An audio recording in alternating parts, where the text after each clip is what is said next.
반갑습니다. 오대영 라이브 오대영입니다. 명태균 씨 수사가 여론조사 조작 의혹으로 빠르게 번지고 있습니다. 강혜경 씨는 여론조사 의뢰자에 대해 윤석열 검찰총장이라고 진술할 계획임을 미리 밝혔는데 이에 대한 수사가 지금 한창 진행 중인 것 같습니다. 김건희 여사가 돈 챙겨주겠다고 했다는 녹취의 존재 여부도 수사 선상에 오를 것으로 보입니다.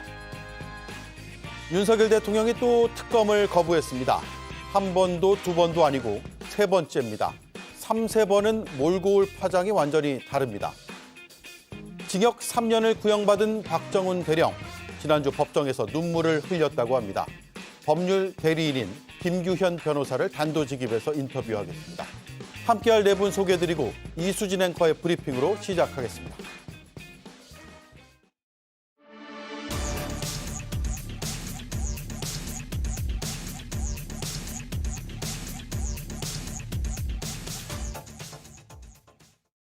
이번 특검 기간은 선거 기간과 겹쳐 있고 선거일 당일까지도 수시로 수사 상황에 대한 브리핑을 가능하도록 하여 선거에 직접적인 영향을 미치는 맨 처음 거부의 이유는 선거였습니다. 총선을 앞두고 있었기에 김건희 특검법 등이 정치적 중립에 위배된다는 거였죠. 그리고 9개월 뒤 이런 이유를 들었습니다. 이번 특검 법안들은 공통적으로 수사 규모와 기간이 전례 없이 대폭 확대되었으며 수사 범위가 너무 넓어서 명확성의 원칙에 위배된다는 겁니다. 그래서 민주당은 수사 범위를 14개에서 3개로 대폭 축소했습니다. 그러나 이번에도 크게 다르지 않았습니다.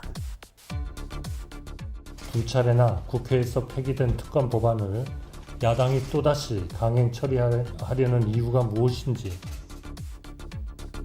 윤석열 정부는 충분한 협의 없이 야당 단독으로 법안을 통과시킨 것과 야당이 비토권을 통해 특별검사를 정하는 구조가 위헌적이라고 주장하고 있습니다.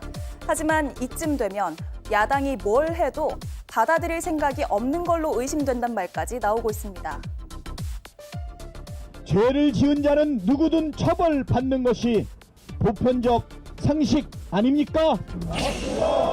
김건희만 예외가 될 수 없다는 것도 보편적 상식 아닙니까? 그리고 대통령은 오늘 또다시 거부권을 행사했습니다. 네, 오후 늦게 대통령실에서 거부권 행사 소식이 전해졌습니다.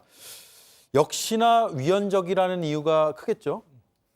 네, 이 제목으로 민심에 귀닫은 대통령실이라고 했는데 민심에 귀를 닫은 것이 아니라 원칙, 지킬 수밖에 없는 원칙을 지켰다 이렇게 평가할 수 있을 것 같습니다. 사실 특검법은 수용 대상이 아니라는 점을 누차 설명해 왔었고요. 국민 여러분들께서도 잘 알고 계실 겁니다. 왜 특검에 대해서 반대를 하고 있는지. 첫 번째는 이 특검 대상이 될 수 없다는 점이고요. 두 번째는 야당이 추천하는 특검 임명은 여전히 위헌적 요소가 있다. 그러니까 한덕수 국무총리가 설명한 것처럼 무늬만 제3자 특검이고 결국에는 야당이 무제한 특검 추천에 관한 권한을 행사할 수 있는 무제한 비토권을 가질 수 있다는 점을 여전히 포함하고 있다는 겁니다. 또 김건희 특검이 탄핵으로 가기 위한 정치적 공세 성격이라는 점이 강하다는 측면에서도 대통령실에서 이 특검 법안을 수용하기 어려웠을 거라고 봅니다. 제2요구권이 25번째라고 민주당이 비판하고 있지만 이것도 선후 관계를 놓고 본다면 대통령실이 제2요구권을 행사할 수밖에 없는 법안에 대해서 민주당이 국회 내에서 가진 다수의 의석을 활용해서 대통령실을 압박하는 거고 그런 측면에서 본다면 대통령실도 본인이 갖고 있는 권한 내에서 제2요구권을 행사하는 것이다. 이렇게 말씀드리겠습니다. 예, 이에 대한 반박도 들어보죠. 김유정 의원님. 여전히 이 정권은 정신을 못 차리고 있다라는 반증이라고 생각합니다. 한덕수 총리가 야당이 그 거부권 행사를 조장하고 있다. 그래서 유감이다. 이런 표현도 썼더라고요. 예. 신종 궤변이죠. 지금까지 그 정부에서 재의결 요구를 했던 그 변명들을 쭉 들여다보면 아까 이수진 앵커 설명해 주신 것처럼 여러 가지 이유를 댑니다만은 그냥 결론적으로는 김건희 특검은 안 하겠다라는 이야기입니다. 정말 염치가 없어도 이렇게 없을 수가 있나라는 생각이 들고요. 이게 과연 민심에 부응하는 태도인가 다시 한번 묻지 않을 수 없고요. 예. 또 하나는 이게 무슨 위헌적 요소가 있다 이런 얘기들을 많이 하고 있는데 윤석열 대통령이 사실 최순실 특검으로 국정농단 특검으로 오늘의 대통령에까지 이르지 않았습니까? 그 특검도 야당 추천 특검이었습니다. 그러다가 특검을 거부하는 자가 범인이다라고 하더니 마침내 지난 11월 7일 기자회견에서는 이제 특검 자체를 부인하는 예. 그런 제도 자체를 부인하는 그런 표현을 썼어요. 정말 황당하다라는 말씀드리고요.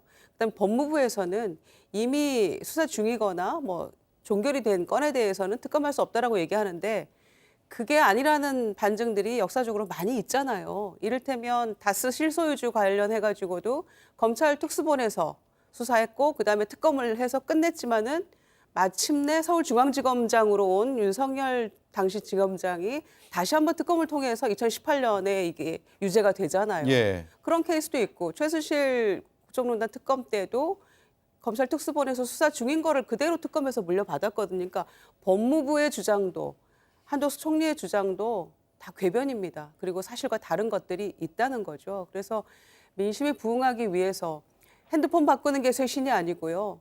정말로 국정 운영 전반적인 변화가 필요하다라는 점에서 그 첫 걸음은 김건희 특검을 수용하는 것이다라는 말씀을 다시 한번 드립니다. 네. 자, 속보가 들어왔는데 여야의 합의 내용입니다. 다음 달 10일, 그렇게 2주 뒤입니다. 김건희 여사 특검법을 재의결하겠다. 합의해서 처리하겠다는 건 아니고요. 재의결하겠다는 일정을 합의한 것으로 지금 속보가 전해지고 있습니다. 다음 달 10일이면 오늘을 기점으로 정확히 2주 뒤고 2주 안에 여당은 아마 특검법 재의결을 통과시킬 수 있는 총력을 다할 것으로 보이고 야당은요. 여당에서도 여러 가지 의견들이 제기될 것 같습니다. 그 2주 사이에 여당의 기류 변화가 있을지 없을지는 모르겠으나 대통령의 제2요구권 행사 직후에 여야가 다음 달 10일에 특검법을 본회의에 재의결 올리기로 한 것을 합의했다는 소식이 속보로 들어와 있습니다. 자, 윤 대통령은 지난 대국민 담화와 기자회견에서 영부인의 역할을 강조를 했는데 특검 제도를 비판을 하기도 했습니다. 다시 한번 들어보겠습니다. 과거에 유경수 여사께서도 청와대 야당 노릇을 했다고 하시는데 대통령에 대한 아내로서의 이런 조언 같은 것들을 마치 국정농단화 시키는 거는 정말 우리 정치 문화상이나 우리 문화적으로도 이건 맞지 않는 거라고 저는 보고요. 국회가 사실상의 특검을 임명하고 방대한 수사팀을 꾸리는 나라는 없습니다. 그거는 명백히 자유민주주의 국가들의 상권 분립 체계에 위반되기 때문입니다. 예, 역시나 상권 분립 체계 위반이라고 해서 위헌성을 강조하는 게 지난 대통령의 담화와 기자회견 내용이었고 줄곧 이 논리를 주장을 하고 있습니다. 이에 대해서 정강재 위원은 합리적인 의견이라고 의견 제시를 했고요. 반면에 신종 궤변이라는 게 김유정 위원의 반박이었습니다. 조금 전 속보를 제가 조금 더 이렇게 보충 설명을 드리면 박찬대 원내대표가 밝힌 내용인데요.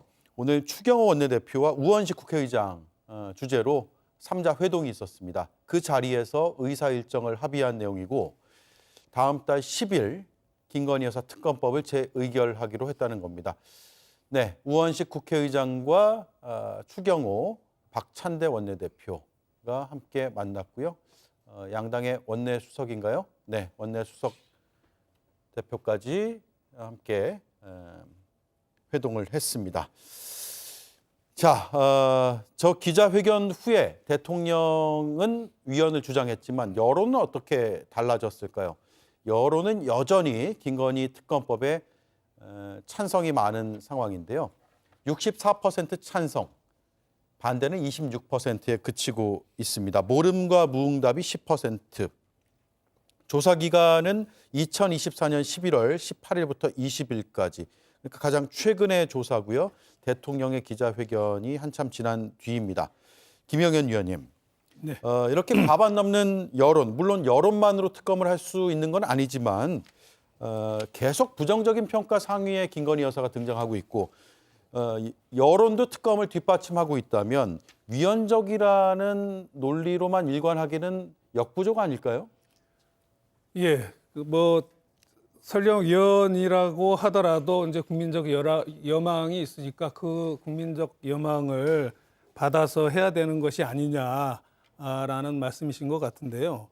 그 전에 저는 이것이 위헌이라고 주장하는 대통령실과 국민의힘 쪽의 것에 대해서 한번 최순실 특검법 관련해 가지고 헌법재판소가 판시한 결정문을 한번 읽어보라고 권하고 싶습니다. 예. 분명히 우리 헌법재판소에서는 특검 후보자의 추천권을 누구에게 부여하고 어떤 방식으로 특별검사를 임명할 것인지는 입법권은 입법 재량에 있다고 했습니다.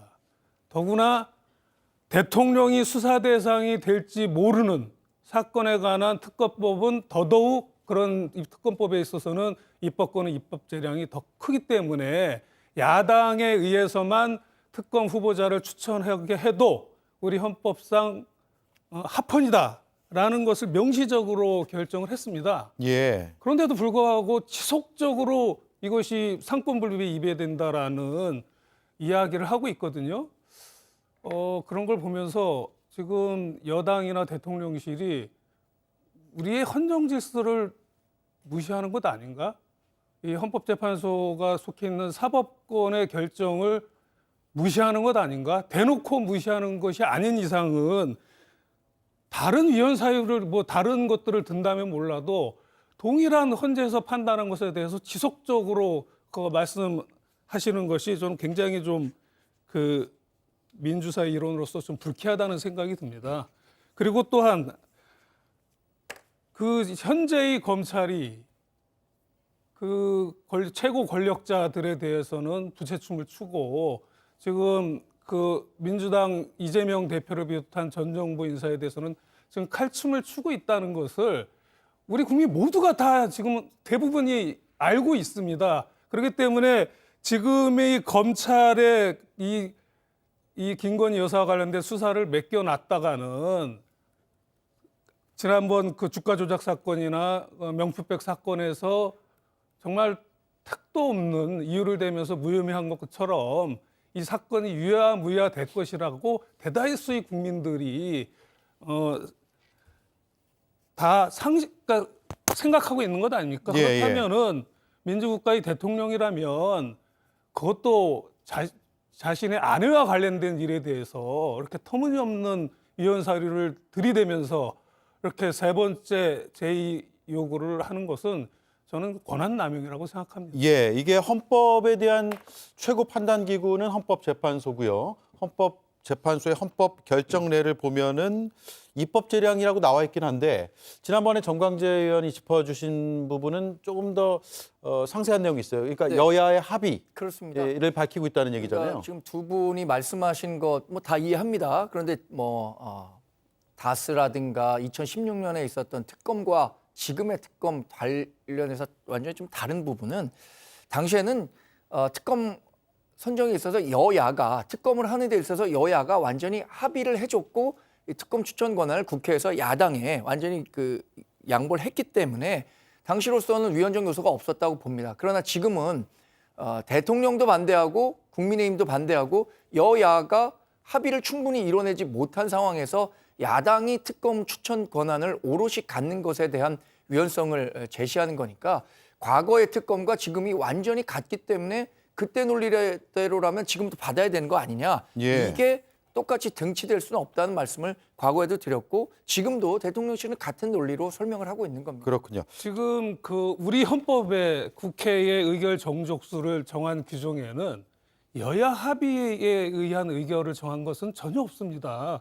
그냥 3분의 2 제적 인원, 출석 인원의 2분의 1 또는 3분의 2 이렇게 정해놨지 여야 합의에 의해서 2분의 2 이상이 되어야 의결이 된다라고 정한 것은 없거든요.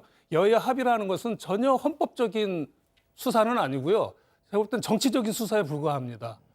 어떻게 국회 의결이 되면 되는 것이지 예. 여야 합의의 의결은 합헌이고 여야 합의에 의하지 않은 의결은 위헌이라는 논리가 어떻게 도출될 수 있는 건지 이참에 참 이해하기가 헌법재판소의 어렵습니다. 판단을 다시 한번 더 과거에 잡아보는 건 뭐 어떨까요? 과반이라든가 3분의 2라든가 명시적 규정이 없다고 지금 말씀하셨잖아요. 지금 명시적 규정이 없는 상태에서 어떻게 야당만 추천권을 가질 수 있느냐. 이 해석 역시 지금 앵커께서 말씀하신 것처럼 정당화될 수는 없는 거죠. 예.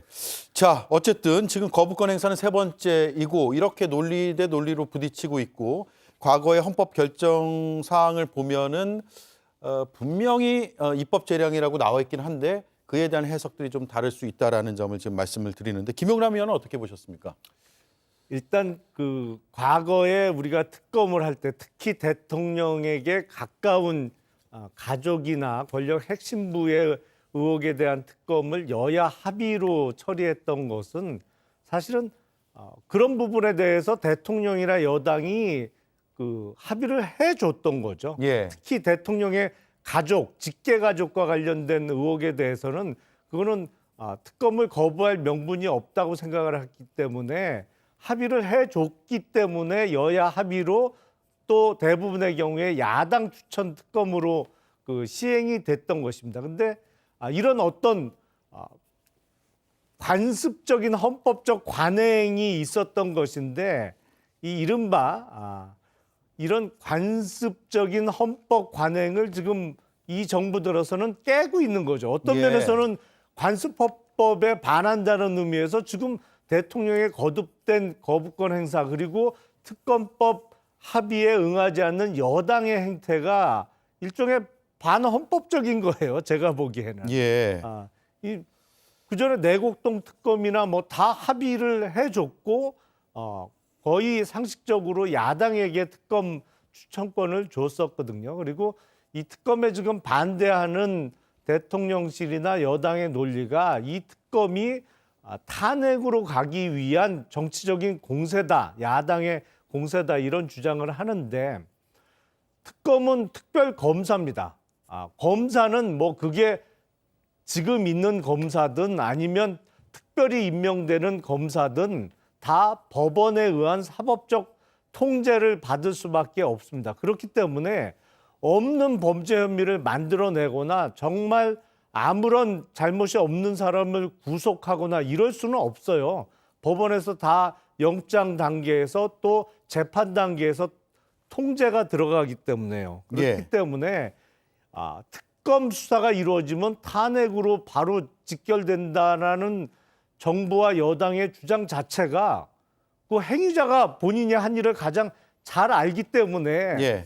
마치 탄핵으로 직결될 수 있는 그 어떤 행위가 있었다라는 것을 스스로 자백하는 행위가 아닌가라는 생각이 듭니다. 사실은 잘못이 없었다면 수사를 통해서 오히려 무고함을 떳떳하게 밝혀낼 수 있는 기회가 될 수 있겠죠. 근데 이 한두 번도 아니고 3번 이렇게 그 거듭 거부권을 행사하는 것은 아마 거부권을 행사함으로 인해서 일어날 수 있는 어떤 역풍, 뭐 역풍이라는 거는 민심이 더욱 악화되는 것이겠죠. 근데 지금 윤석열 대통령의 지지율은 여론조사별로 조금 차이는 있습니다만 20% 안팎의 매우 낮은 지지율이기 때문에 여기서 더 떨어지기는 쉽지 않거든요. 이른바 하방 경직성은 탄탄합니다. 예. 지지율이 뭐 60%, 70% 가면 뭐 민심이 역풍이 불면 지지율이 20%, 30%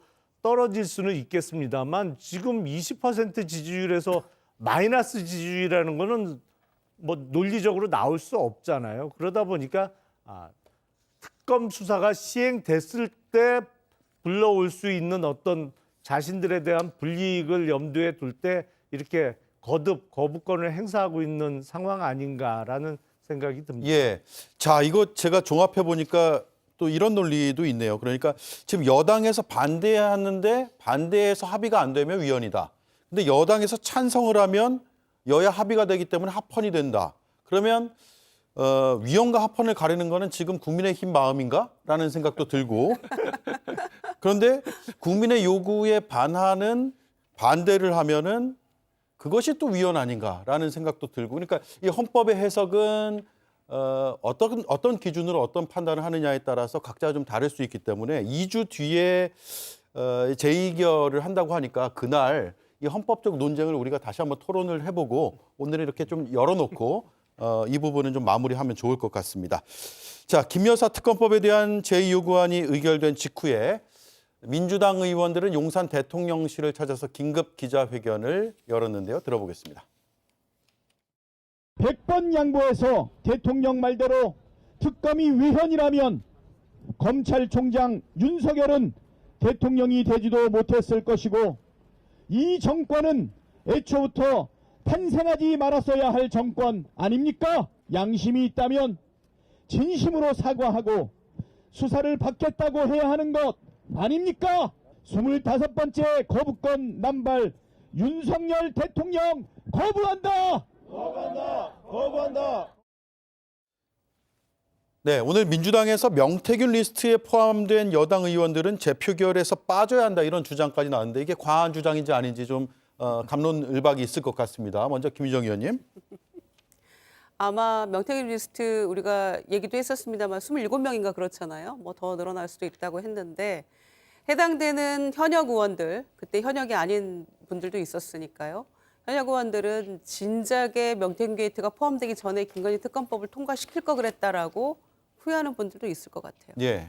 박찬대 원내대표가 그 본인의 이해 충돌이 있는 부분에 대해서는 빠져라. 한마디로 정리하면 그런 거잖아요. 그런데 이분들은 더욱 열심히 아마 표결에 참여하겠죠. 이게 어떻게 일파만파로 커져서 본인에게 문제가 커질 수 있다라는 그런 염려 때문일 거라고 생각합니다. 그래서 박찬대 원내대표가 일리 있는 말씀했는데 결과적으로는 이분들은 다 참석할 거다 생각하고요. 마찬가지로 이거는 지금 대통령 보고 배우는 거예요. 본인과 가족 문제에 관련된 특검을 거부한 전례가 없는데 그조차도 지금 기네스북 감이거든요. 그런데 이해 충돌이 분명히 있기 때문에 이거는 거부하지 말고 그대로 수용해야 된다라는 것이 야당과 국민의 입장인데 거부했잖아요. 그러니까 지금 이 명태균 리스트 포함된 의원들도 마찬가지인 겁니다. 그러니까 본인들이 여기 포함돼 있기 때문에 굉장히 걱정이 될 거다 이런 얘기들이 나오고 있잖아요. 그래서 지난번에 사실은 4명 이탈한 것도 예상 밖의 숫자였는데 향후엔 또 어떻게 될지 모르죠. 그러나 이제 이 리스트에 포함된 의원들이 열심히 참여해서 아마 이제 그 부결표 누르는 것과 달리 또 당내 입장은 굉장히 친한파, 친윤파가 거의 말로 패싸움하고 있잖아요. 그러니까 이 여파가 또 어떻게 미칠지 그거는 또 다른 문제인 것 같아요. 예. 지금 한동훈 대표도 가만히 있지 않겠다라는 것인데 힘을 내서 혹이 부렸던 것처럼 김건희 특검법까지 그게 연장돼서 영향을 미칠 것인지 아니면은 그냥 호박나물에 소위 이빨 자랑하듯이 그냥 발끈 한번 하고 끝날 것인지 그거는 조금 지켜볼 문제인 것 같습니다. 예. 일리 있는 주장이라고 하셨는데 저는 전혀 일리를 찾아볼 수가 없는 주장입니다. 어떻게 동료 국회의원의 신성한 투표권을 제한할 생각을 하고 있을까? 과거에 민주당 같았으면 이런 얘기가 나올 수 있었을까라는 생각이 들 정도로 전 아주 어이없는 주장이었다고 생각합니다. 근데 그러면 역으로 한번 묻겠습니다. 박찬대 원내대표님. 민주당이 과거 민주당 돈봉투 사건으로 인해서 지금 7명이 검찰 수사를 받고 있습니다. 이 7명의 의원들은 검찰 수사를 받아서 재판을 받으면 어쩌면 현역 의원이 되지 못했거나 아니면 뭐 선거에도 나올 수도 없었을 사람들인데 이 사람들은 그러면 이런 표결에 국회 표결에 응해야 합니까? 아니면 선거권을 그대로 가지고 있는 겁니까? 또 양무석 의원처럼 딸의 편법 대출 의혹으로 인해서 많은 국민적 공분을 샀지만 어쨌든 국회의원에 당선돼서 지금 선거법 위반으로 재판에 넘겨질 위기에 있지만 예. 이런 분은 그러면 이 국회 내에서 이루어지는 선거에 투표권이 있는 겁니까 없는 겁니까? 저는 이런 그 주장은 그야말로 정치적 공세에 불과하다 네. 평가하고 싶습니다. 예. 아니 이렇게 박찬대 원내대표 말씀이 뭐 거룩한 말씀인 건 맞는데, 그러니까 그 지난번에 민주당 그 전당대회 돈봉투 사건이 터졌을 때 그 주모자 두 사람에 대한 체포동의안 표결이 있었잖아요. 근데 그 돈봉투를 받았다고 이제 리스트에 올랐던 뭐 그분들도 지금 명태균 리스트에 오르내리는 20여 명이 좀 넘었던 것으로 기억하는데, 그 체포동의안 표결에 그 리스트에 있던 민주당 의원들도 다 표결에 참석했거든요. 그러니까 저런 주장은 뭐 원론적으로는 맞는지 모르겠는데 내로남불 아닌가라는 생각이 좀 듭니다. 예. 그 내로남불은 저도 뭐 동의합니다만 이게 원론적 주장이 아니라 우리 법률상의 의무입니다. 우리 공직자윤리법에 이해충돌 회피 의무가 있거든요. 모든 예. 공직자들은. 그러니까 특검의 수사 대상이니까 그렇죠. 참여하지 말라. 예. 이거는 법률상의 의무라는 점을 저는 밝혀둡니다. 예, 알겠습니다. 이것도 의견이 분분해서 참 토론할 게 많은 것 같습니다. 자, 이런 와중에 정진석 대통령 비서실장이 어제 오찬을 했는데 여당 의원이 40여 명이 왔다라고 합니다. 사진까지 일일이 찍혔어요. 근데 여기 친윤계 의원뿐만 아니라 친한계 의원도 포함이 돼 있는데 일단 추경호 원내대표 모습도 보이고요. 네, 많습니다. 사진에 다 담지 못했는데 많은 분들이 참여를 했고요. 친한계 의원 얘기하니까 찾는 것 같은데 정광재 의원님, 저기 주진희 의원 계시고 네, 정성국 의원 계시고. 정성국 의원도 계시고요. 네.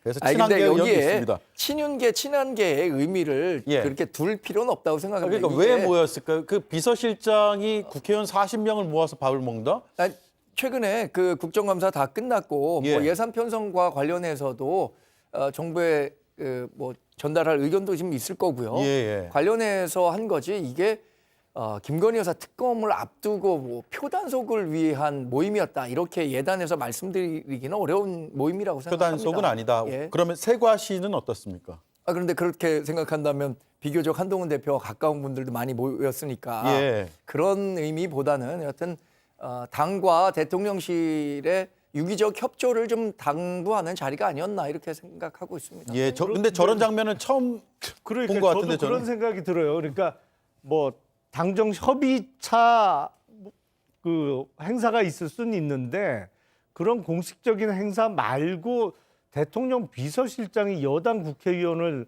한두 명도 아니고 40여 명을 모아놓고 점심을 뭐 내거나 아니면 점심을 제 기억에는 없거든요. 그런 예. 장면을 봤던 기억이 없어요. 대통령이 한 적은 있죠. 대통령이 한번 그럴 수 있겠죠. 근데 비서실장이 저렇게 수십 명의 여당 국회의원을 모아놓고 밥을 먹은 적은 하여튼 제 기억상에는 없습니다. 참 예. 특이한 경우 같아요. 근데 그 그 국회 특이한 부의장까지 했던 그 비서실장이 없잖아요. 그리고 국회에서 오랫동안 의정 활동을 같이 했었고 또 선배로서 네, 뭐 여튼 할 수 있다.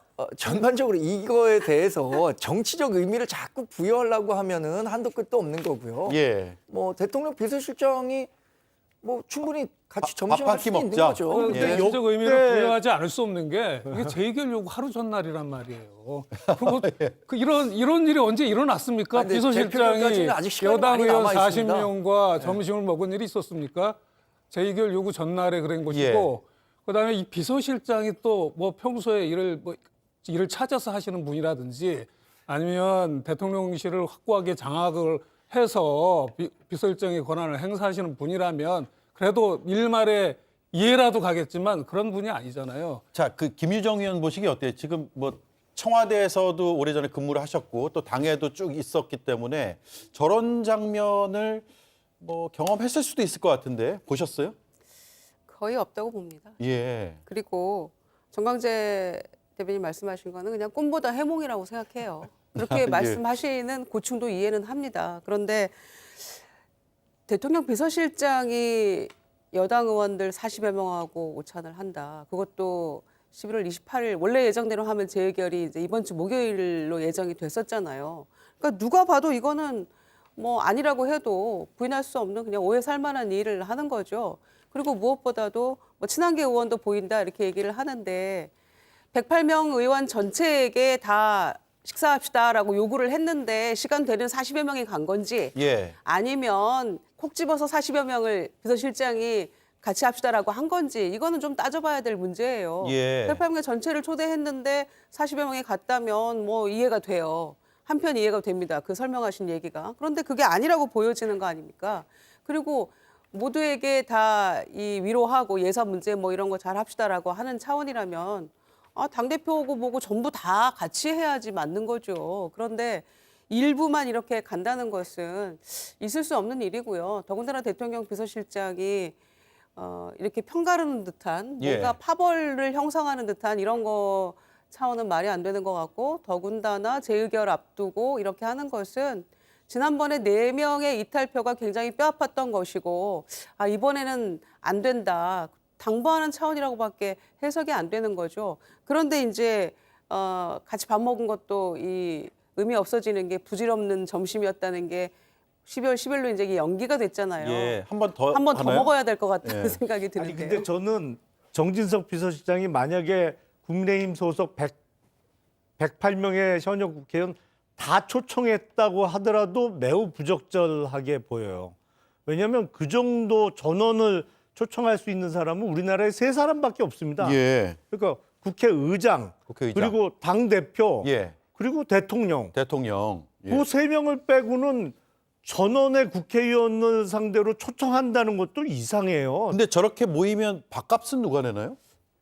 대통령실에서 내지 않았을까요? 대통령실에서요. 업무 추진비 카드로 해결하지. 업무 추진 그러니까 국가 예산으로. 예. 요번에 특활비 싹 깎았거든요. 아니, 예. 지금의 정치적 상황과 관련해 갖고 지나치게 너무 확대 해석하시는 거죠. 지금 대통령 비서실장이 자신이 오랫동안 몸담았던 소속 그 정당 국회의원들과 점심 한번 하는 것에 대해서 그것이 김건희 여사에 대한 특검을 앞두고 표단속 저렇게 밥 한 번 먹는다고 표단속이 이루어진가요? 자신이 갖고 있는 생각이 있다면 밥 뭐 100번을 먹어도 자기의 소신대로 투표하는 게 국회의원들이 양심과 법률에 따라서 투표한다고 돼 있잖아요.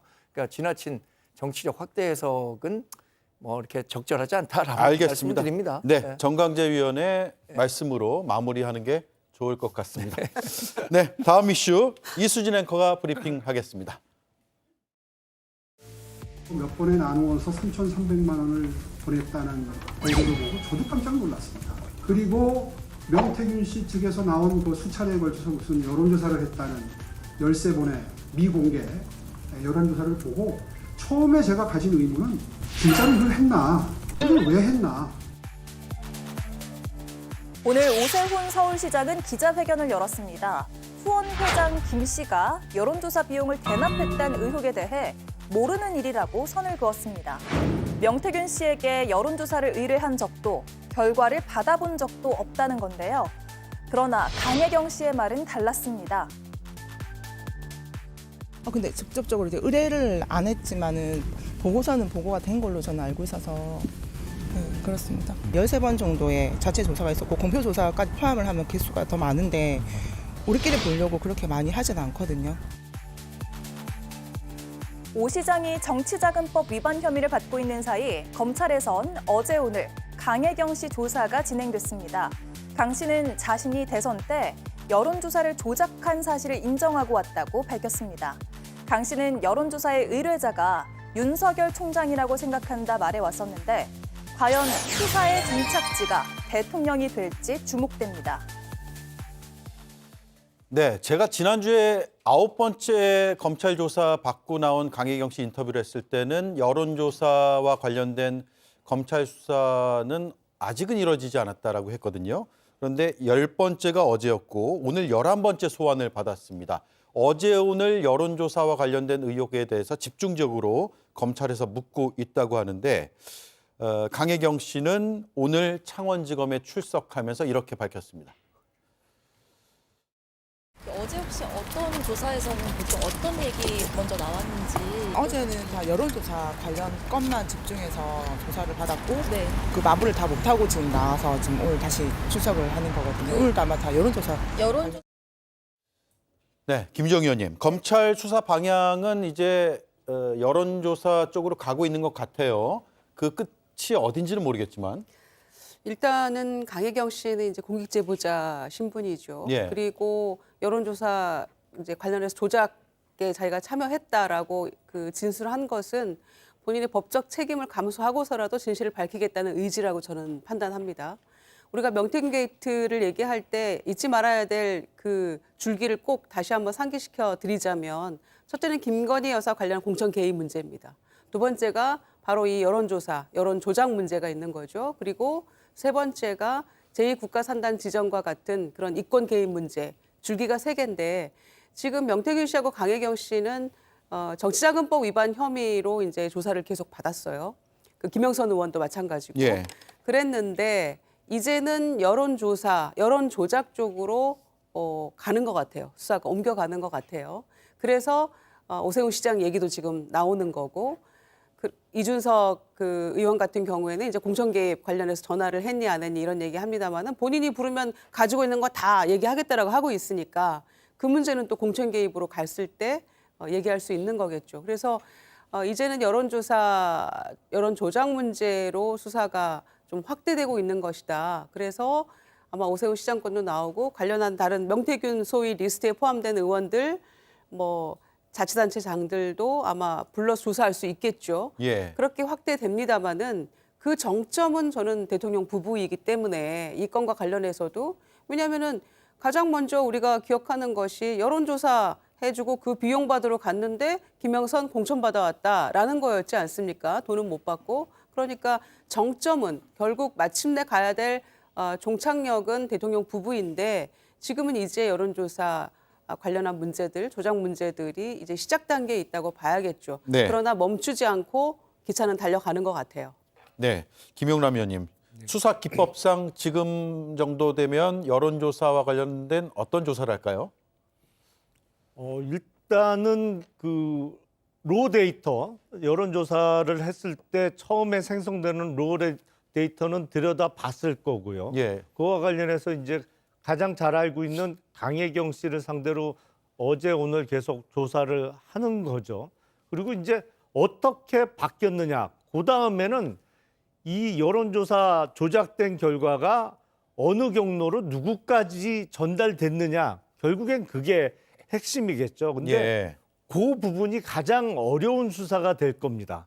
왜냐하면 이 여론조사 조작된 거를 들고 간 사람은 명태균 씨고, 명태균 씨는 어쨌든 지금 구속 전후로 해서 아직까지 어떤 그 비법률적인 방법으로 본인의 사법적 리스크를 해결할 수 있을 거라는 믿음을 못 버린 거로 확인이 되기 때문에 본인이 전달한 상대에 대해서 제대로 조사를 할까. 그래서 그거를 명태균 씨의 진술 이외의 방법으로 확인할 수 있는 것은 역시 여기저기서 드러나고 있는 녹취 파일이나 아니면 소셜 미디어의 어떤 대화 내용의 캡처본 같은 게 확보돼야 이 전달 경로 내지는 최종적인 보고 대상을 확인할 수 있지 않을까 싶습니다. 예, 정광재 위원님. 예.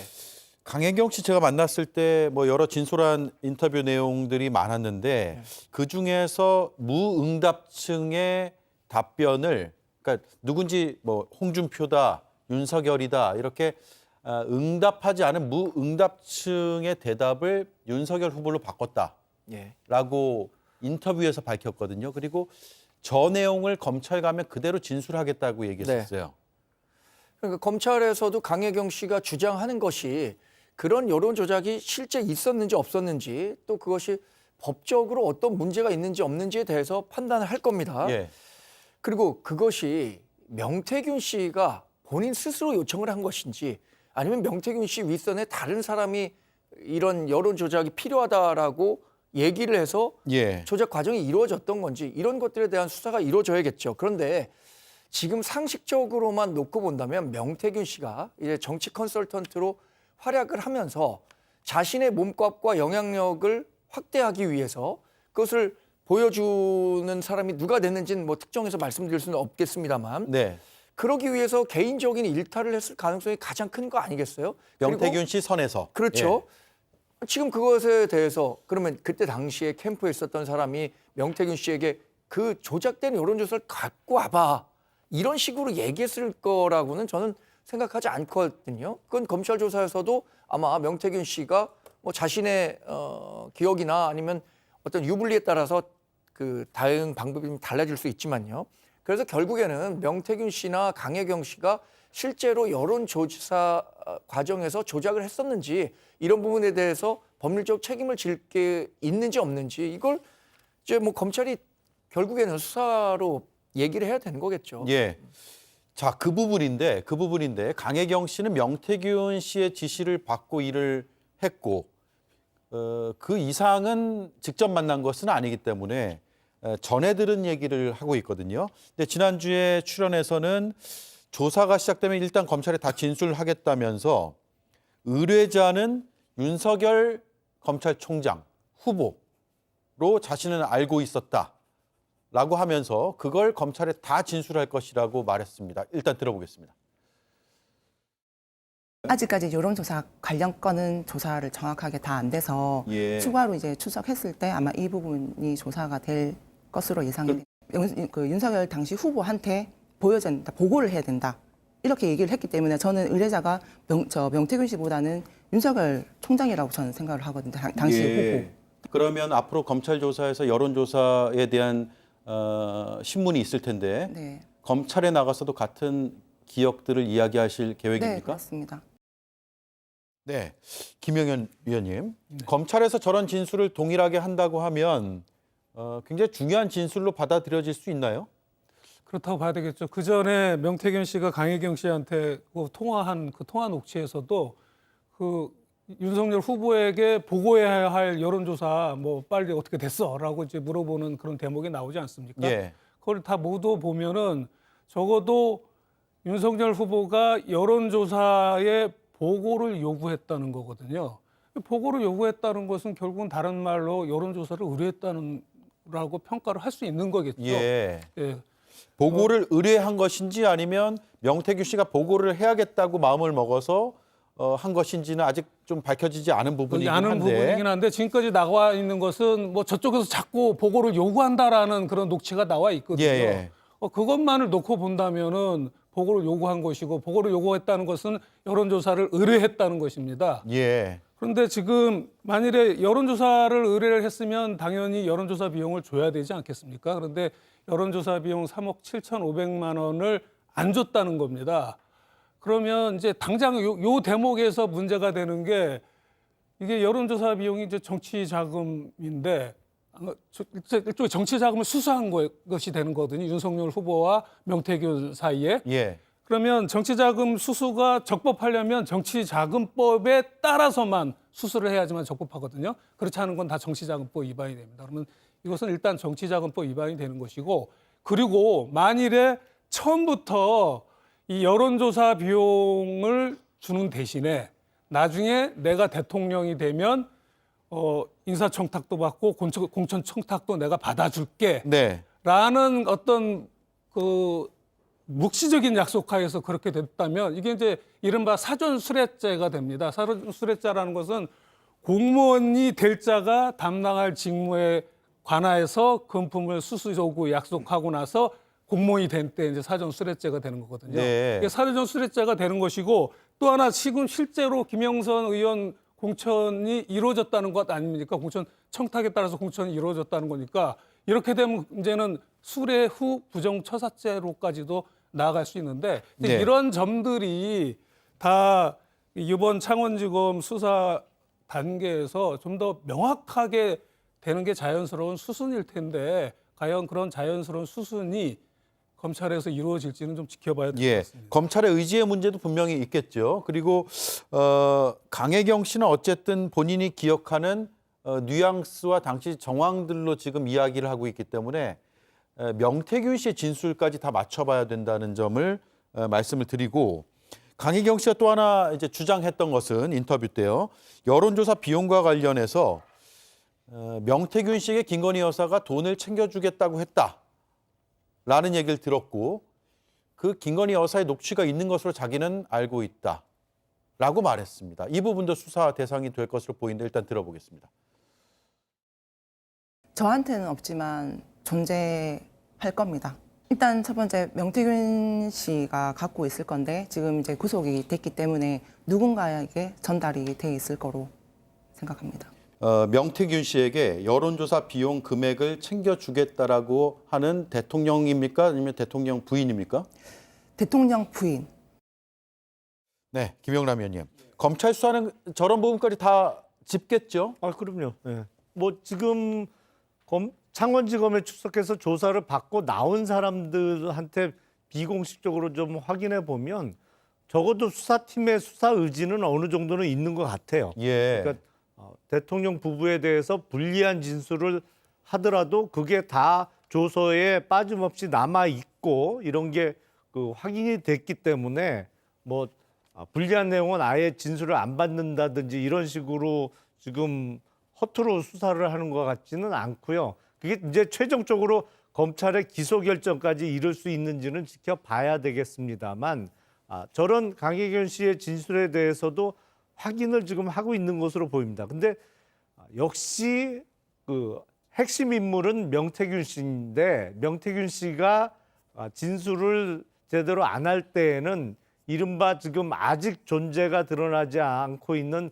명태균 씨의 황금폰 있잖아요. 예. 대통령 부부와의 대화가 많이 저장되어 있다는 그 황금폰의 소재를 밝힐 수 있느냐가 수사 성패의 그 관건이 되겠죠. 예. 근데 지금 강혜경 씨가 얘기하는 것은 정말 저는 그렇게 생각을 하거든요. 이렇게 얘기하는 겁니다.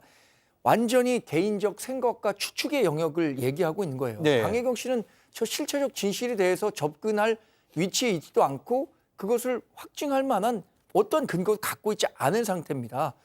그래서 지금 얘기하는 것은요. 만약에 뭐 사전 수뢰죄라든가 사후 수뢰 혐의가 형성된다? 이거는 정말 태권도 1장에서 태권도 고려 한라까지 가려면 예. 수많은 그 단이 필요하잖아요. 네, 저 태권도 잘 모릅니다. 이것을 다 뛰어넘어서 하는 얘기예요. 지금까지는 예. 그냥 강혜경 씨가 하는 일방적 생각과 추측의 영역이다. 이렇게 말씀드릴 수밖에 없는 거예요. 지금. 검찰이 맞습니다. 아무리 수사를 한다고 해도 맞아요. 말이죠. 예. 다만 이제 강혜경 씨가 인터뷰할 때 비용을 대통령 부인이 챙겨주겠다고 했다는 명태균 씨가 강혜경 씨한테 한 녹취는 있어요. 그리고 명태균 씨가 평소에 대통령 부부와 통화하는 내용들도 다 녹음을 하기 때문에 있을 것이다라고 본인이 합리적 추정을 한다라고 저는 판단을 인터뷰를 한 당사자로서 느꼈습니다. 자, 강혜경 씨는 이와 별개로 또 검찰에서 주장한 바가 있습니다. 명태균 씨가 경북 지역의 한 재력가 A 씨에게 1억 원을 받았다. 그리고 그 아들을 대통령실에 취업을 시켜줬다라는 진술을 했다는데 역시나 명태균 씨가 직접 힘을 썼다, 그렇게 알고 있다라고 얘기하는 걸 들었다라고 진술을 했습니다. 일단 그 아들인 조모 씨가 대통령실에 근무하고 있는 건 언론 취재를 보면 확인이 된 사실 같아요. 그렇습니다. 와, 명태균 씨는 정말 막강 파워라는 생각이 드네요. 전방위적으로 거의 문어발식으로 손을 안 뻗친 곳이 없다라는 생각을 다시 하게 됐는데요. 이제 이 사건은 2021년 7월 중순에 미래한국연구소가 그 경북의 지역의 어떤 재력가로부터 이제 2억을 빌려요. 예. 그런데 그 중에 1억이 바로 이 행정요원으로 지금 비서실에서 근무하고 있는 그 아버지라는 거죠. A 그 씨. 사람의. 네. 그러니까 A 씨라는 거죠. A 씨 아들이 지금 대통령실 근무한다는 거죠. 결론부터 얘기하면. 그래서 명태균 씨는 이거 내가 취업시켜줬으니까 돈 안 갚아도 된다라고 강혜경 씨한테 얘기를 했다는 거예요. 그러니까 이거는 뭐 틀림없는 사실처럼 지금 보여지는데 도대체 무슨 자격으로 이 사람이 그 선거대책위원회부터 그다음에 인수위 그리고 대통령실까지 이렇게 이어지는 취업을 할 수 있었던 것인가. 그리고 지금 드러나는 것으로는 그 1억뿐만 아니라 그 경력도 조작했다는 거 아닙니까? 네. 미래한국연구소에 무슨 연구위원인가로 등록을 시켜가지고 4대 보험도 다 가능하게 했고 그러니까 이제 이 정권의 DNA하고는 조금 맞긴 맞아요. 허위 경력 조작이 있고 돋보이고 싶어서 이렇게 해준 거 아니겠어요? 그러니까 자격 요건은 되는 것 같아요. 대통령실에 취업할 수 있는. 그런데 과연 대통령실이 이렇게 그냥 돈 1억 받고 이렇게 막 취업시켜주고 이럴 정도로 가서는 안 되잖아요. 예. 너무나 이게 어디까지 타락해야 되는가 이런 생각이 드는데 그래서 이 과정에서 명태균 씨가 자신이 대통령실에 막 취업시키겠습니까? 누군가 분명히 뒷배가 있겠죠. 그 과정에서 누구하고 이게 네트워크가 돼서 연계가 돼서 그냥 1억 준 사람 지역 유지 아들을 그냥 대통령실에 마구 취업시킬 수 있었는가 이 부분도 명확하게 좀 파헤쳐 봐야 될 문제인 것 같아요. 예, 대통령실 인선에도 개입을 했다면 저것도 굉장히 큰 문제인데 역시나 그런 진술이 있고 녹취를 검찰이 지금 확보한다는 것까지 나온 팩트. 그런데 실제로 누구를 통해서 어떤 힘을 썼느냐 이건 알 수 없는 아직까지는 물음표인 상황인 거죠. 그렇죠. 지금까지 제가 계속해서 말씀드리지만 예, 진술이라는 게 지금 강혜경 씨가 쏟아내고 있는 것들이고 어떻게 보면은 명태균 씨가 자신이 어느 정도나 영향력이 크다는 점을 강혜경 씨에게 좀 자랑하는 투로 얘기를 하고 있는데 네, 이런 것들이 여러 가지 직접적인 증거 뭐 이렇게까지 말씀드릴 수 있겠지만 이재명 대표도 위증교사와 관련해서 직접적인 증거가 없기 때문에 무죄가 된 거 아닙니까? 예. 그러니까 검찰 조사나 이런 것들도 다 이런 직접적인 증거들을 들이내밀 때 명태균 씨가 예를 들어서 자인을 한다거나 이러면 이게 현실화돼서 법적으로 처벌받을 수 있겠지만 지금까지 단계에서는 제가 뭐 말씀드릴 수 있는 것은 아직까지는 강혜경 씨의 일방적인 주장이다. 주장 하나하나를 뒷받침할 수 있는 증거들이 나와야만 기소가 네. 가능하고 재판까지 공소유지도 가능하다 이 말씀이네요. 김용남 의원님, 6급 행정요원 대통령실 그 자리는 간단치는 않은 자리잖아요. 아무나 그냥 들어가서 할 수 있는 건 아니고 저런 식으로 만약에 들어갔다면 누가 힘써주는 게 없었으면 불가능하지 않아요? 기본적으로 대통령실에 그 파견가는 이른바 늘공이라고 하는 그러니까 뭐 행정고시 출신이라든지 늘 공무원을 뭐 10년, 20년 이상 한 분들이 이렇게 파견 가는 거 말고 어쩌다가 공무원으로 임용돼서 더군다나 다른 곳도 아닌 대통령실에 가는 사람들은 다 예. 누군가의 추천 내지는 뭐 강력한 천거가 있었기 때문이죠. 근데 정부 때마다 조금 차이는 납니다만 대략 대통령실에 근무하는 총 인원 규모가 500명 내지 600명인데 다른 여러 부처에서 파견 나오는 그 직업 공무원 빼고는 정말 숫자가 얼마 안 되거든요. 네.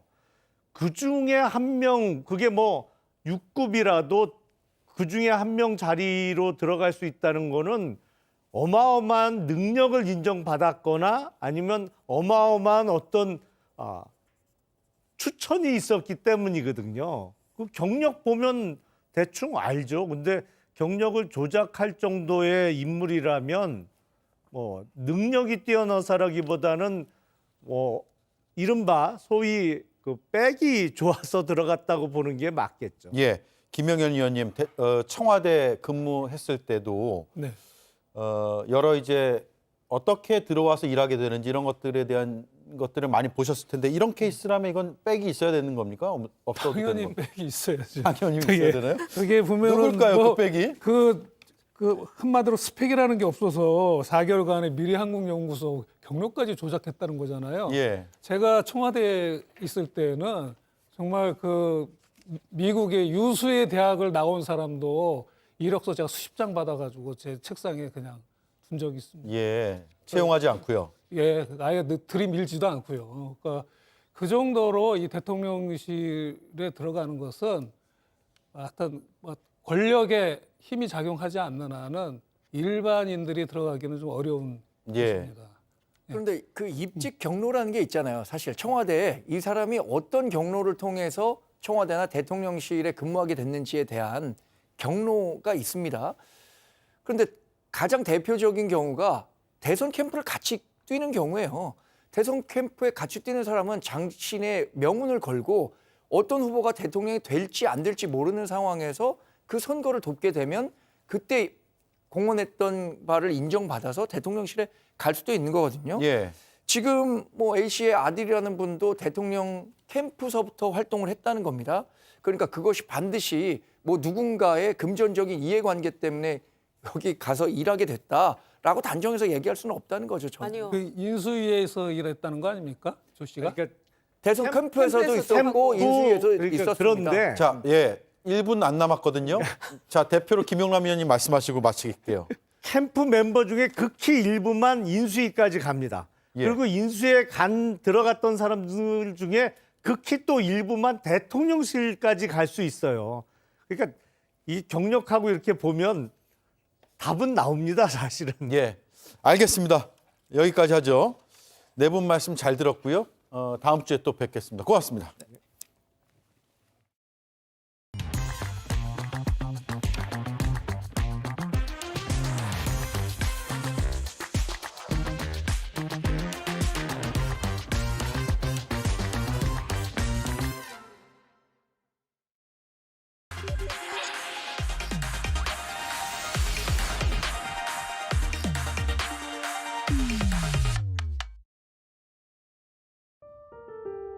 오늘 박정훈 대령 어머니가 오셨습니다. 아들의 생일이기도 하고요. 이 재판을 한 번도 못 와보셨습니다. 아들에게 거짓말하는 것을 가르친 적이 없고 오직 진실만을 말할 것을 교육했기 때문에 오늘의 박정훈 대령이 있었다고 생각하고 있습니다. 박정훈 대령 결심 공판 법리와 상식의 결론은 모두 무죄입니다. 함께 힘차게 진실의 길을 갑시다. 법정으로 출발하겠습니다.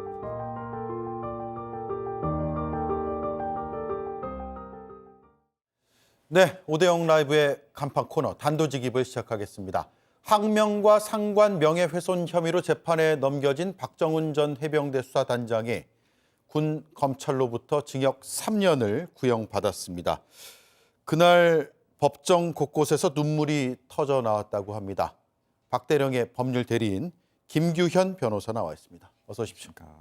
예, 그날도 함께 하셨죠? 예. 최우진술에서 눈물을 흘렸다고 하는데 어떤 상황이었습니까?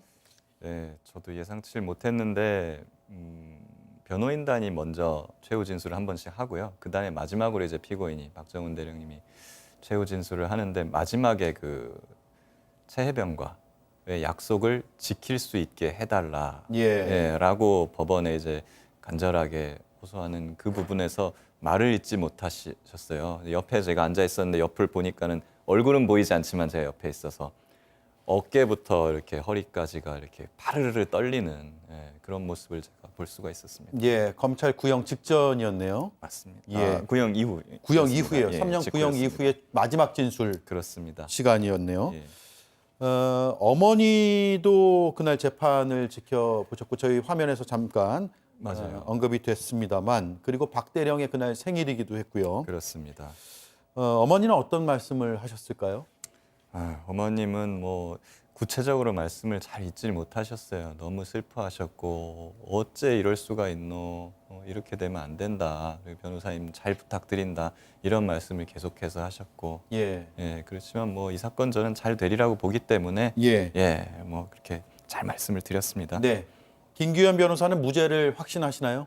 예, 변론 요지서를 제가 이제 제 파트를 거의 다 썼습니다만은 이거는 사건 기록을 보면 볼수록 의견서 쓰면 쓸수록 지금 뭐 올해 뭐 최근에 이슈가 되었던 어떠한 주요 사건보다도 무죄 가능성이 가장 높은 사건이다. 저는 이렇게 말씀드리겠습니다. 그동안 공판이 몇 번 있었죠, 총? 결심 공판까지 10번이었습니다. 10번의 공판이 있었죠.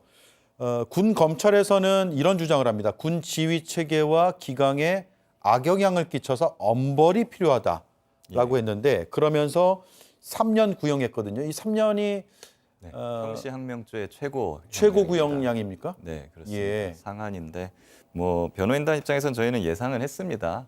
요즘에 그런 일이 많이 있다 보니까 예상은 했는데 뭐 저희 이외에 뭐 방청석에 계신 분이라든가 하는 분들은 충격을 많이 받으셨던 것 같습니다. 예. 구형 뒤에 박 대령은 눈물을 흘리고 최후 진술을 했고 그리고 나와서는 어떤 이야기를 했습니까? 그래도 이제 예상을 어느 정도 하신 건 맞기 때문에 항상 하셨던 것처럼 의연하고 당당하게 이렇게 말씀을 하셨고요. 근데 이제 이 말씀을 꼭 하세요. 이제 이게 자기만 처벌받는 그 문제가 아니라는 걸 박 대령도 잘 알고 있거든요. 왜 그러냐면 이거는 법과 원칙을 지켰는데 항명죄로 기소를 해가지고 처벌을 한다는 그런 사건입니다. 만약에 이게 말도 안 되는 사건이라 이게 만약에 항명죄로 처벌을 하게 된다면 앞으로는 부당한 지시에 거부한 사람들, 그런 사람들이 줄줄이 처벌될 수도 있다는 그런 신호가 되는 거거든요. 네, 부당한 지시를 예. 그냥 이행하는 게 그렇습니다. 맞는 것처럼 돼버리는 거죠. 맞습니다. 그렇게 되면은 이게 군인뿐만이 아니라 전체 공직사회에 엄청난 파장을 몰고 오게 될 겁니다.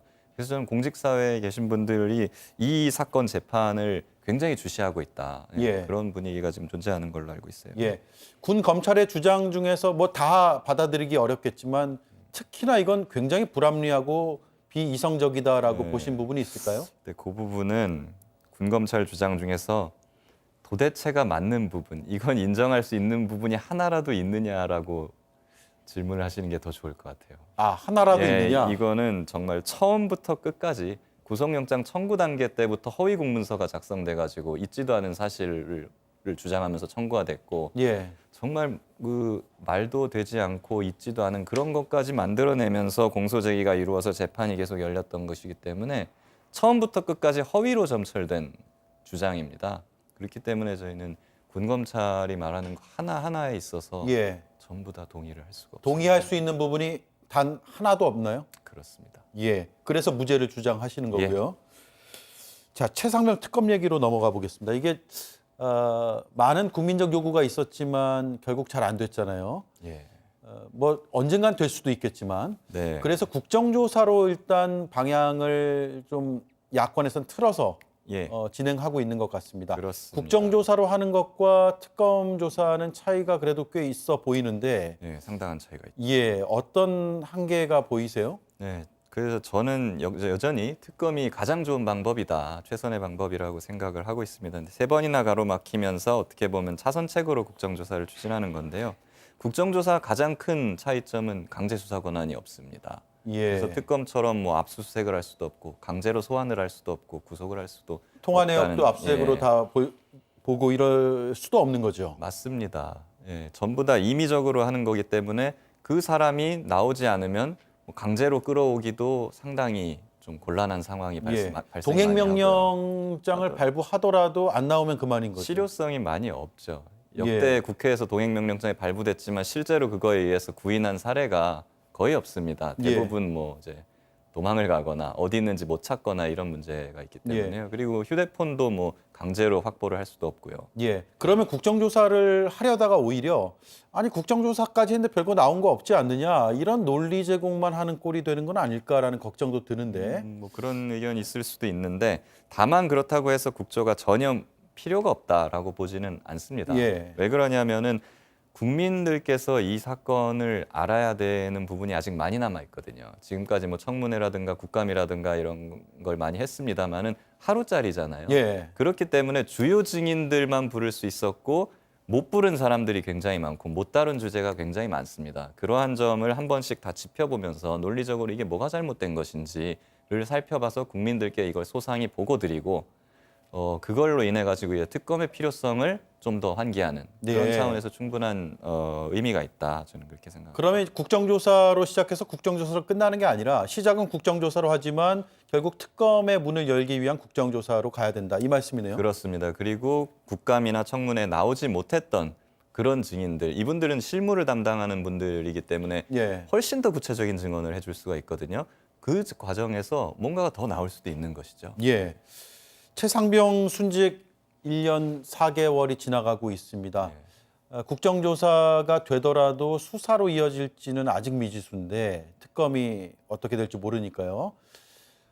시간이 계속 지체되면 어떤 문제가 있을까요? 주요 증거들의 인멸이나 소멸 가능성도 예상을 해볼 수 있을 것 같은데요. 예, 그것은 당연한 일이고 사실 이미 많은 증거가 사라졌습니다. 많은 증거가 사라졌다. 예, 지금 이제 통신사가 보관한 통신 기록이 전부 이제 삭제가 됐고 그리고 대부분의 이제 주요 지휘자라든가 혐의자들이 가지고 있는 휴대폰이라든가 뭐 PC라든가 이런 것들은 사실상 지금 없어졌겠죠. 그게 원형 그대로 보존되고 지금까지 보존되고 있다고 예상하기는 어려운 상황이긴 합니다. 그래서 상당히 어려운 상황인 건 맞습니다. 그럼에도 불구하고 이걸 잘 이끌어 나가서 진실을 밝혀야 되는 책임이 저희 모두한테 있고 또 수사기관에도 있다. 예. 사실 그 부분을 상당히 우려했었잖아요. 특검이 빨리 안 되면 통신 기록은 1년이 지나면 삭제될 가능성이 커 보이고 그렇습니다. 또 주요 인물들의 휴대전화 기록이랄까 이런 것들은 지워버리거나 바꿔버릴 수 있고 네. 근데 그런 것들이 이미 현실화되고 있다고 예. 우려하고 계신 거죠. 대표적으로 지금 며칠 전에 대통령 부부가 휴대전화를 바꿨다고 보도가 나오지 않았습니까? 예. 그것도 이 사건에서 굉장히 중요한 증거입니다. 예. 근데 만약에 그것이 이제 그냥 사라졌다고 한다면 굉장히 중요한 증거가 사라진 것이죠. 대통령이 개인 전화로 통화한 게 나왔잖아요. 예. 국방장관과. 그러니까 그걸 확인을 해봐야 되는 것이죠. 예. 그런데 뭐 현실적으로 확보하기가 쉽지 않은 상황이고 그렇기 때문에 이제 지금이라도 그러니까 늦었다고 생각할 때 가장 빠른 때 아니겠습니까? 예. 근데 지금이라도 특검을 하는 것이 가장 좋다. 예. 말씀드립니다. 시간의 문제일 뿐 결국 도입이 될 것이다. 특검은. 그렇습니다. 예. 이종호 씨 폭로 얘기를 예. 해볼게요. 몇 달 전까지 굉장히 뜨거웠고 네. 그리고 그 멋쟁 해병 단톡방에 대한 공익 제보로 인해서 소송을 많이 당했다고 들었습니다. 예. 어떤 상황입니까? 네. 국민의힘에서 고발을 2개를 당했고요. 그리고 이제 제가 막 허위 사실을 제보했다라면서 이제 명예훼손 등으로 이제 고소를 당한 것들이 좀 있습니다. 예. 그럼 지금 수사를 받고 계세요? 예. 뭐 일부는 실제로 뭐 경찰서에서 이제 저를 소환해가지고 조사를 받기도 했고 한데, 예. 뭐 저는 개인적으로는 뭐 사실 뭐 제가 제보한 것들은 녹음 파일에서도 다 확인되듯이 다 진실만을 제가 얘기했기 때문에 네. 특별히 문제가 될 걸로 생각하고 있지는 않습니다. 다만 이제 저에 대한 고소 고발이나 이런 거는 이제 지금 강혜경 씨에 대해서도 그러고 있듯이 메신저를 입을 막으려는 그런 뭐 일종의 공작 아닌가라고 생각하고 있습니다. 메시지를 반박하지 않고 메신저를 공격한다 이 말씀이네요. 전형적인 메신저 공격이죠. 그러면 수사기관에서 지금 기소되거나 이런 건 아직 없습니까? 그런 건 전혀 없고 하지도 못할 걸로 저는 생각합니다. 하지도 못할 것이다. 예. 예. 민사소송도 제기가 됐었나요? 그거는 제가 알기로는 없습니다. 민사소송은 예, 없고요. 제가- 그러면 법원에서 지금 다투고 있는 건 없는 거네요. 그렇죠. 저한테 뭐 통지가 온 게 없으니까요. 예. 도이치 주가 조작 사건을 보면 이종호 씨가 굉장히 중요한 역할을 했고 그런 사실까지도 미리 당시 알고 계셨나요? 멋쟁 해병 단톡방에서 활동할 때? 알고 있었으니까 제가 이제 제보를 하게 된 것이죠. 예. 물론 이제 이종호 씨를 처음 만났을 때는 제가 몰랐습니다. 근데 이종호 씨를 한 2번째 만났을 때부터 도이치 주가 조작 공범이라는 걸 알았고, 예. 그리고 본인 입으로 이제 김 여사하고 소통하고 있고 뭐 그런 내용들을 많이 이야기를 했거든요. 그래서 뭐 저는 그런 부분에 대한 의심을 계속 하고 있었고, 다만 뭐 인간관계라든가 뭐 어떤 제보에 대한 그 망설임, 두려움 이것 때문에 좀 시간이 많이 흘러가지고서야 제보를 결심하게 됐습니다. 네. 도이치모터스 사건에 아직 뭐 전모가 다 드러나지는 않았지만 상당 부분 과거 검찰 수사 기록에 바탕한 언론 보도들이 있었습니다. JTBC에서도 많이 보도를 했고요. 그렇습니다. 그런 내용들을 쭉 세세하게 본 다음에 멋쟁 해병 단톡방을 다시 한번 보셨을 수도 있을 것 같은데 예. 저도 새삼 느껴지는 바가 좀 있었습니까? 예, JTBC의 어떤 그 단독 보도들을 제가 보면서 이종호 씨가 제가 생각하는 거, 제가 알아왔던 것보다 더 핵심적인 역할을 많이 했던 사람이구나. 예. 김 여사와의 어떤 관계가 더 생각보다 제가 안 듣던 것보다 더 견고할 수도 있겠다라는 예. 생각을 제가 했습니다. 그러면 그 VIP 녹취에서 그 VIP에 대한 확신이 더 크게 생겼습니까? 그렇죠. 예. 알겠습니다. 자, 이제 한 30초 남았는데요. 박정훈 대령 얘기로 다시 한번 돌아가서 마칠까 합니다. 이제 구형도 됐고 선고 날짜가 지금 잡혔나요? 내년 1월 9일입니다. 내년 1월 9일이요. 예. 한 달 조금 넘게 남았네요. 맞습니다. 많은 분들이 궁금해하고 또 걱정하시는 어머니도 계시고 한데 변호인으로서 마지막 한 말씀 네. 하신다면요? 이건 공직사회도 그렇고 전 국민에게 주는 메시지가 큽니다. 정당하지 못한 불법 명령에는 거부를 해야 된다는 것. 그리고 실제로 이 사건에서는 그 망설이느라고 해병대 사령관이 명령을 내리지도 못했습니다. 명령이 있지도 않았고 불법한 명령이었다는 것을 이제 우리 재판부에서 널리 선언을 해서 이제 예. 진실이 밝혀지는 그런 계기로 작동했으면 좋겠다 그런 말씀드립니다. 네, 알겠습니다. 저희가 군검찰의 공소제기 내용도 그동안 보도를 많이 했고 당일 결심 공판에서 구형하면서 그 구형량을 정한 이유도 저희가 보도를 했기 때문에 반론 차원에서 박정훈 전 수사단장의 법률 대리인의 인터뷰를 했다는 점을 시청자들께 말씀을 마지막으로 드리겠습니다. 고맙습니다. 감사합니다. 네, 지금까지 김규현 변호사였습니다.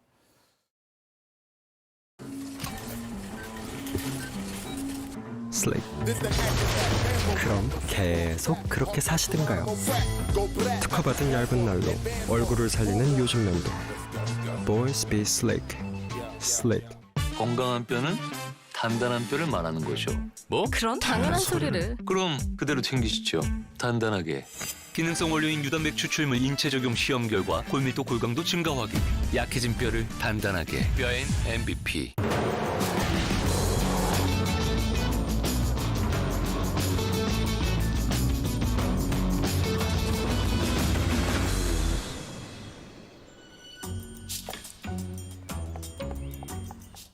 안마는 비렉스인 이유. 목부터 등, 허리 끝까지 부위별로 강도를 조절할 수 있는 안마의 섬세함이 다르니까. 이제 안마는 코웨이 비렉스. 시국 선언이 빠르게 번지고 있습니다. 그러자 여당에선 깎아내리는 목소리가 나왔습니다. 낡은 레퍼토리다.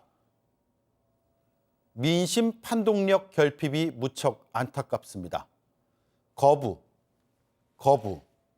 또 거부. 진짜 낡은 레퍼토리는 이 무한 반복이 아닐까. 외교를 묻자 골프가 해법으로 돌아오고, 국정기조 바꿔달랬더니 휴대전화 바꾼다는 답이 돌아오고, 공정과 상식을 지켜달라 했더니 가족 지키는 걸로 보이는 거부권 행사로 돌아오고. 이게 진짜 낡은 레퍼토리 아니겠습니까? 앵커 한마디였습니다. 네, 오대영 라이브 마치겠습니다. 내일 뵙겠습니다. 고맙습니다.